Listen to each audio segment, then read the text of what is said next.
이 사건은 1982년 10월 17일에 공소시효가 끝남으로써 이제는 범인을 붙들어도 처벌할 수가 없게 됐다. 경찰과 검찰과 법원과 언론이 고문과 조작과 오판과 오보로서 무고한 사람들을 고생시키는 틈을 타서 범인은 면죄부를 받고 만 것이다. 힘없는 서민들이 경찰, 검찰, 법원, 언론의 총공세에 직면할 때 얼마나 비참하게 되는가를 이 사건은 똑똑하게 보여주고 있다.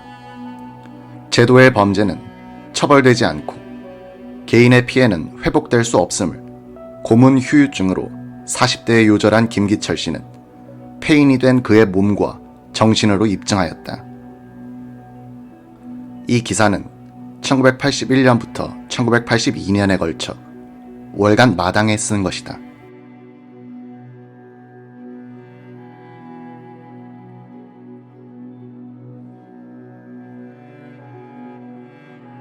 그러던 어느 날 갑자기 근하군 유괴범 일망타진이라는 기사가 신문의 사회면을 가득 채웠다. 내가 알기로는 부산지검장의 승진발령 축하 선물로서 미궁에 빠진 근하군 유괴 사건 해결을 계획보다 빨리 발표했다고 했다. 구사범은 박영태도 못 잡은 상황에서 너무 빨리 사건 해결을 발표했다고 투덜댔다. 물증이나 범인 조직 등 여러 가지 증거가 완전히 구비되지 않은 상태에서 그렇게 떠들썩하게 공개된 것이었다.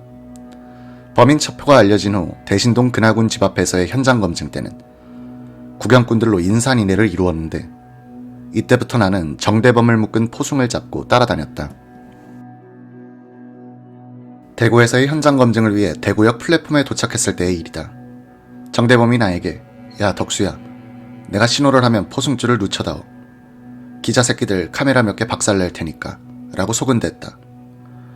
포승은 역근 끝부분을 풀어내면 4m가량 늘어날 수 있었다. 역에 내려서자 대기했던 기자들이 우르르 몰려들어 플래시를 터뜨리기 시작했다. 정대범이 손짓을 했다. 나는 슬쩍 포승을 늦춰주었다.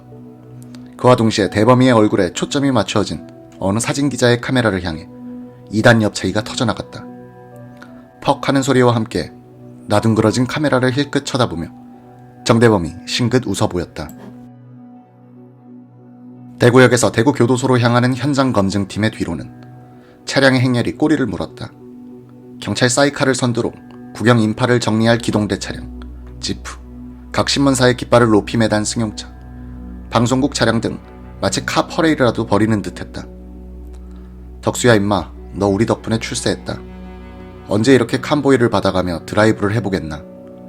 대범이가 나를 보고 이렇게 말했다. 얼마나 배짱이 세면 저럴까. 생을 포기한 상태면 저렇게 되는 걸까? 나는 도무지 이해가 가질 않았다. 최영욱과 김기철은 시종일관 범행을 부인했다. 그러나 나는 그들을 믿지 않았다. 나는 김금식 및 정대범과 친해지면서 따로따로 범행 이야기를 들을 수 있었고 그 이야기는 서로가 일치하는 것이었다. 후에 나는 그들이 모두 대법원에서 무죄 판결을 받았다는 이야기를 들었다. 그 말을 듣는 순간 문득 김금식이 대구역전의 어느 여관에 누워서 한 말이 떠올랐다. 때에 따라 나는 사건을 180도 돌릴 수 있다.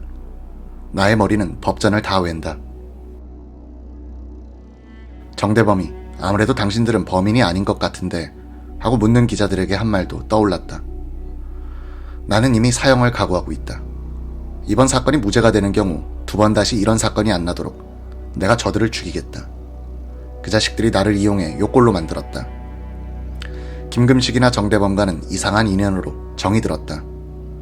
그들이 무죄 선고를 받고 나와 같은 하늘 아래서 산다는 것이 싫지는 않지만 나는 아직도 의문을 못 버리고 있다. 무죄 확정 소식을 들었을 때에는 내가 증인으로 못 나간 것이 한스럽기까지 했다. 김태현 검사가 김금식의 각본에 얹혔다는 것도 믿기지 않았다. 김 검사는 누구에게 속임을 당할 그런 인물이 아니었다. 남자답고 무서우면서도 잔정이 많은 호탕한 집념의 인물이었다.